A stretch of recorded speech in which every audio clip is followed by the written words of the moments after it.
आज पूरा देश सेना दिवस मना रहा है और इसी उपलक्ष्य पर देश के रक्षा मंत्री कुछ कह रहे हैं। चलिए सीधा आपको सुनाते हैं। वह बदलाव पिछले 100 वर्षों के दौरान भी नहीं हुए थे और अगर हम 100 वर्षों का बदलाव देखें तो इतना बदलाव शायद 1000 वर्षों में भी न हुआ हो।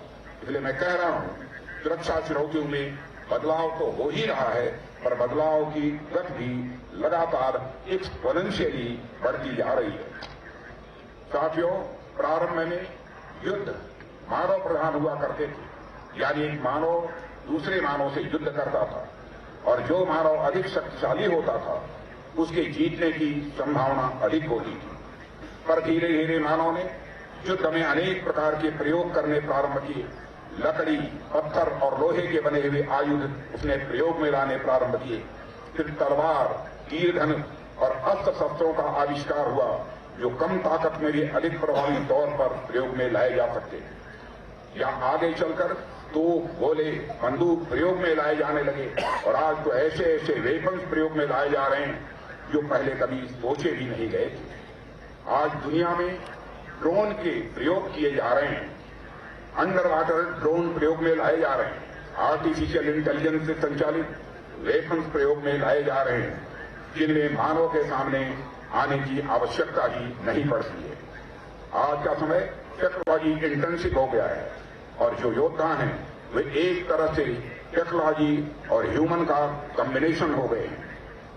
साथियों, बदलती चुनौतियों के साथ साथ हमारी सेना भी लगातार बदलती गई और इसके हर मोर्चे पर अपने आप को साबित करके दिखाया है। दुश्मनों की चाहे जितने भी चालें क्यों न हों, दुश्मनों ने जितना भी बड़ा जाल क्यों न बिछाया हो, पर हमारी सेनाओं ने हमेशा बड़ी सूझबूझ, धैर्य और जहां जरूरत हुई है वहां शौर्य दिखाकर दुश्मनों का मनोबल गिराया है और उन पर विजय प्राप्त की है।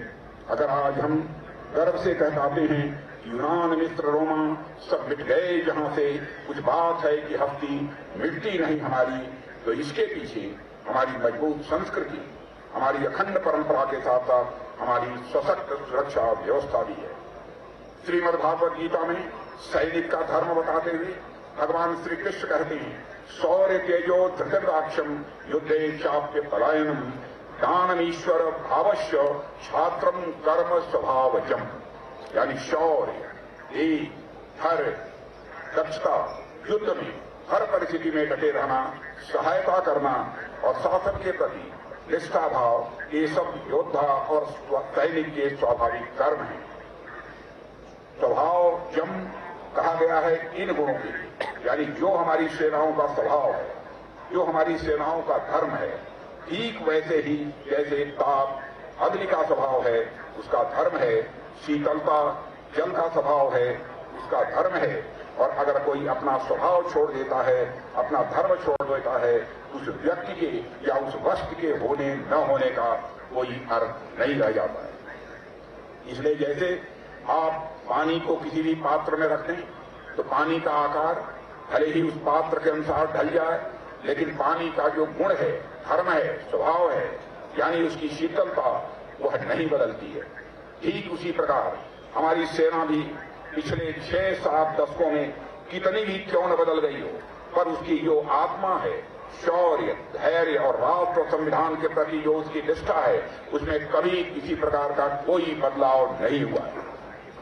1965 और 71 और कारगिल वार से लेकर हालिया गलवान तथा तवांग में हमारे सैनिकों के जज्बे ने न केवल विश्व में भारत का सम्मान बढ़ाया है, बल्कि देश के सभी नागरिकों के दिलों में भी सेना की आस्था को बढ़ाया है। न केवल आर्मी बल्कि हमारी एयरफोर्स के पायलट्स और हमारी नेवी के सेलर्स ने भी समय समय पर अपने कौशल और दक्षता का परिचय देते हुए सैन्य धर्म का सदैव निर्वहन किया है।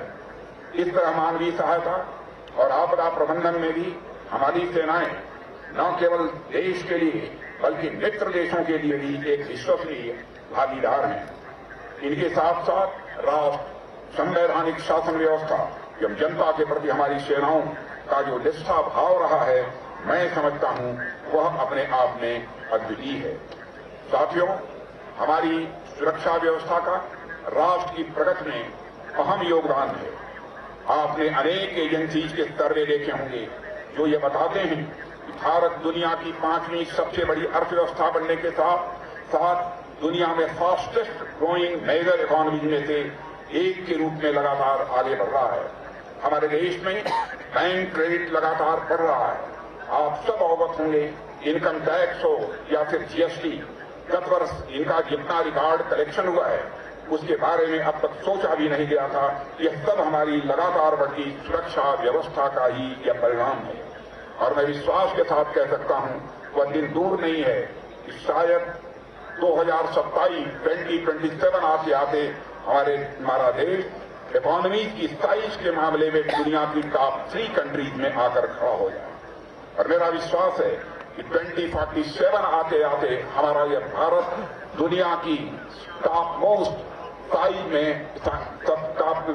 साइज में दुनिया की टॉप मोस्ट इकोनॉमी बनकर खड़ा हो जाएगा, ऐसा मेरा पूरा विश्वास है।